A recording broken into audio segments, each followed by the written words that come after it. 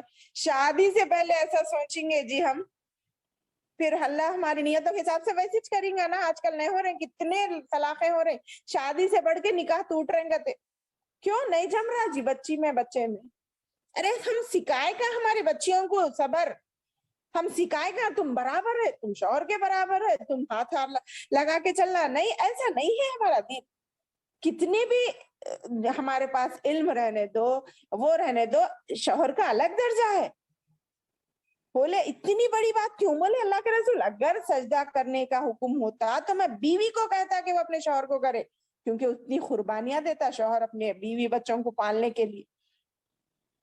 تم نیت ایسی رکھو تاکہ بچی پڑھی لکھی رہے تو اپنی نسل کو بھی اچھا پڑھاتی نا, دینی تربیت دیتی, دنیاوی تربیت بھی دیتی. دنیاوی تعلیم بھی ضروری ہے, میں یہ نہیں بول رہی دنیاوی تعلیم مت دلاؤ, نیتوں کو درست کرو. ہماری بچی پڑھنا اس لیے کہ کل جاب کمانا, نے پیسے کمانا, شوہر کے ساتھ ہاتھ کو ہاتھ لگا کے کام کرنا نہیں, بلکہ اچھی تربیت چلنا, خاندان بنانا, صحیح خاندان چلنا, ماں باپ کا نام روشن کرنا. ارے واقعی جی بولتے تھے ویسے ہی کرے, دیندار بھی ہے اور دنیاوی تعلیم بھی ہے الحمدللہ. یہ مت سوچو نوکری کرنا جو, بلکہ اسلام میں پسند نہیں کیا گیا عورت کی نوکری کو. اس کا بہترین وقرنا فی بیوتکن, بولے عورت کا اصل مقام اس کا گھر ہے. گھر میں بیٹھ کے تم کچھ بھی کام کر سکتے, مجبوری آئی باہر نکلو. یہ احکامات ایسے ہیں جس پہ ہم غور نہیں کرتے. 2 آیتیں پڑھے مگر کتنی غور کرنے کی باتیں ہیں اس میں. آگے نیا حکم ہے کیا حیض کے بارے میں, وہ ہم نیکسٹ کلاس میں پڑھیں گے انشاءاللہ. 2 ہی آیتیں ہو رہی, مگر دیکھیے میری بہنوں یہ سلسلہ چلتا جائے گا انشاءاللہ, ہم سیکھیں گے. میں تو ایسا بول رہی ہوں تھوڑی دیر میں سمجھانا, تھوڑی دیر آپ لوگ ڈسکشن کرنا اپنی گروپ میں, تاکہ ہم آپ لوگوں کے بھی خیالات میرے کو بھی ملنا نا, میں تاکہ اپنے ذہن کو اور کشادہ کروں, سمجھاؤں انشاءاللہ. ویسا پلان کریے. اللہ ہم تمام کو جو بھی سیکھ رہے ہیں اس پہ عمل کرنے والا اور ہمارے ذہن کو کھول کر صحیح بات سمجھنے والا بنائے. ہمیں ان احکامات سے غلط طریقوں پہ نہ جائیں, غلط سوچ نہ بنائیں, شیطان کے بہکاوے میں نہ آئیں, بلکہ اس کے ذریعے ہمیں اللہ تعالیٰ صحیح جو مقصد ہے اللہ کا ان احکامات کے ذریعے اس تک پہنچنے والا بنائے. آمین ثم آمین. وآخر الدعوانا ان الحمد للہ رب العالمین. ربنا تقبل منا انك انت السميع العليم وتب علينا انك انت التواب الرحيم. وصلی اللہ علی النبی صلی اللہ علیہ وسلم.